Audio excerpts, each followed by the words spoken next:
சற்று முன் திமுகவில் இணைந்த சந்திரசேகர ராவ் வெளியான அதிகாரப்பூர்வ அறிவிப்பு அதிர்ச்சியில் மோடி. அதாவது தெலுங்கானா மாநிலம் உருவாவதற்கு முக்கிய காரணமாக திகழ்ந்தவர் சந்திரசேகர ராவ். அந்த மாநிலம் உருவாகியது முதல் தொடர்ந்து 2 முறை ஆட்சி செய்தவர். கடந்த சட்டமன்ற தேர்தலில் சந்திரசேகர ராவின் பாரத் ராஷ்டிரிய சமிதி கட்சி படுதோல்வியை சந்தித்தது. மேலும் கட்சியின் தலைவரான சந்திரசேகர ராவும் தோல்வியடைந்தார். இதனையடுத்து அடுத்தடுத்து கட்சி சந்தித்த தோல்விகள் காரணமாக கட்சியை வலுப்படுத்த PRS தலைமை திட்டமிட்டுள்ளது.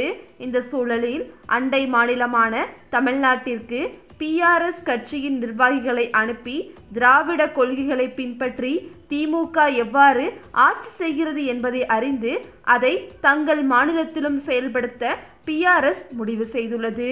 இதற்காக PRS கட்சியின் முக்கிய நிர்வாகிகள் பலரும் நேற்று சென்னை வந்துள்ளனர். சென்னைக்கு வந்துள்ள அவர்கள் சாதிவாரி கணக்கெடுப்பு, இடஒதுக்கீடு, தாழ்த்தப்பட்ட மக்களின் வளர்ச்சிக்கான நடவடிக்கை, தொழில் நிறுவனங்களின் மேம்பாட்டு உத்திகள் போன்ற முக்கிய விஷயங்களை நேரில் சென்று அறிந்து கொள்ள முடிவு செய்துள்ளனர். இந்த பயணத்தின் மூலம் தமிழ்நாட்டின் ஆட்சி முறைகளையும் அறிந்து கொள்ள அவர்கள் திட்டமிட்டுள்ளனர். இந்த பயணத்திற்கு பிறகு தெலுங்கானாவில் சாதிவாரி மக்கள் தொகை கணக்கெடுப்பு, சமூக நீதி மற்றும் சமமான நிர்வாகத்திற்கான எங்கள் உறுதிப்பாட்டை வலுப்படுத்த முயற்சிப்போம் என்று PRS நிர்வாகிகள் கருத்துக்களை தெரிவித்துள்ளனர்.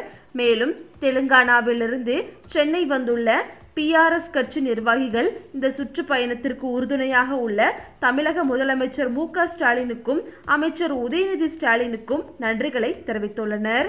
மேலும் தெலுங்கானாவில் தற்போது காங்கிரஸ் ஆட்சி நடைபெற்று வருகிறது.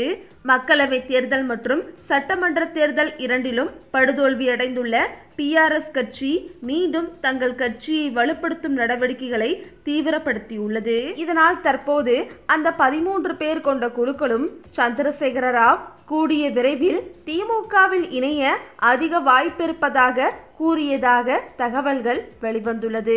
இந்த செய்தி ஒட்டுமொத்த அரசியல் வட்டாரத்திலும் பெரும் பரபரப்பை ஏற்படுத்தியுள்ளது.